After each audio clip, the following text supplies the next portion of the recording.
सुप्रभात प्यारे बच्चों। कार्यपत्रक 83। दिनांक है 8 फरवरी 2021। विषय है हिंदी। हिंदी के अंतर्गत बेटा हम व्याकरण पढ़ेंगे।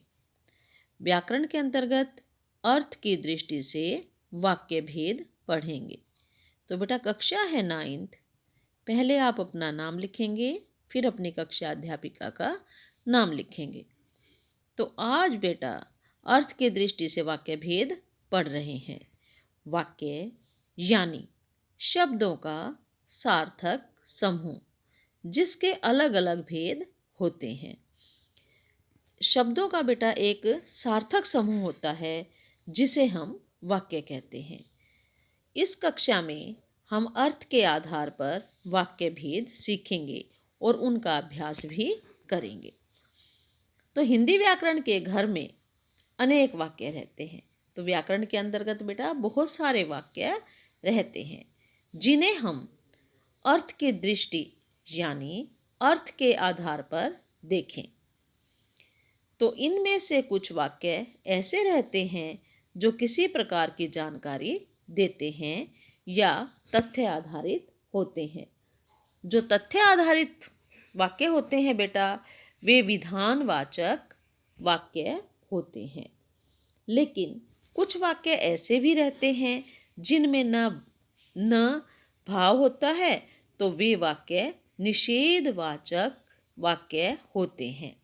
जिसमें न का भाव होता है, नहीं का भाव होता है, उसे कहते हैं हम निषेधवाचक वाक्य। ऐसे भी कुछ वाक्य रहते हैं जिनमें प्रश्न होते हैं।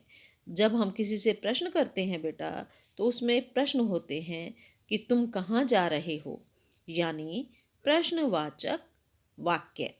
और जिनमें किसी प्रकार की आज्ञा दी जाती है या प्रार्थना की जाती है वे आज्ञावाचक वाक्य होते हैं। जब आपकी अध्यापिका आपको कोई ऑर्डर देती है तो वो आज्ञावाचक वाक्य होते हैं।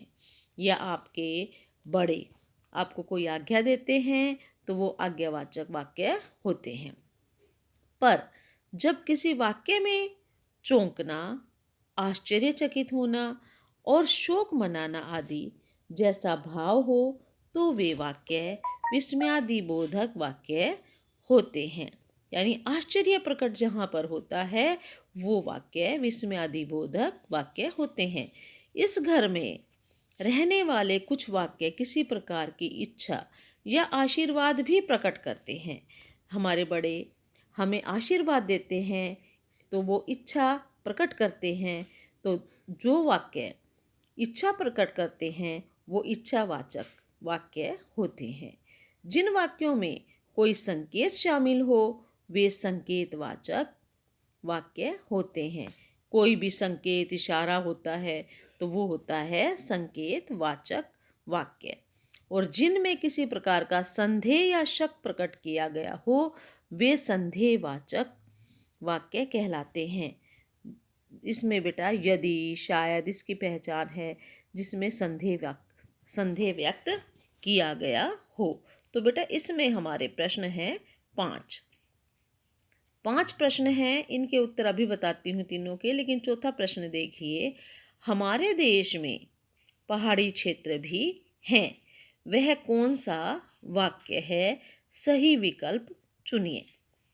तो हमारे देश में पहाड़ी क्षेत्र भी हैं, तो इन चारों में से हमें ढूंढना है कि ये कौन सा वाक्य है। प्रश्नवाचक नहीं है, इच्छावाचक भी नहीं है, निषेधवाचक वो भी नहीं है।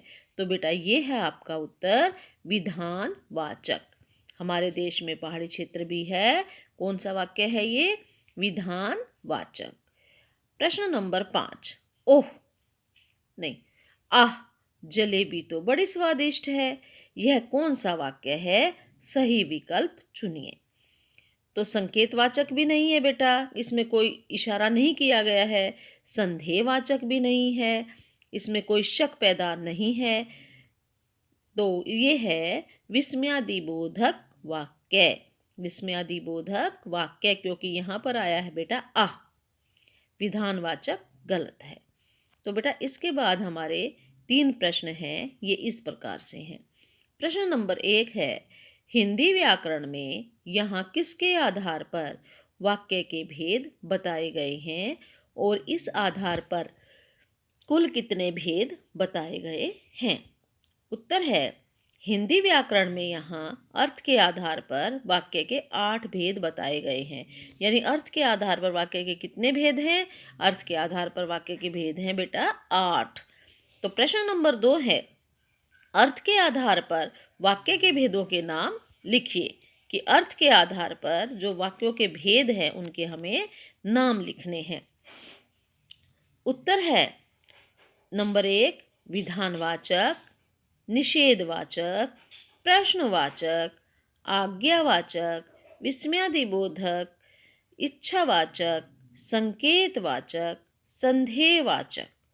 तो ये बेटा ये आपके 8 अर्थ के आधार पर वाक्य भेद हैं।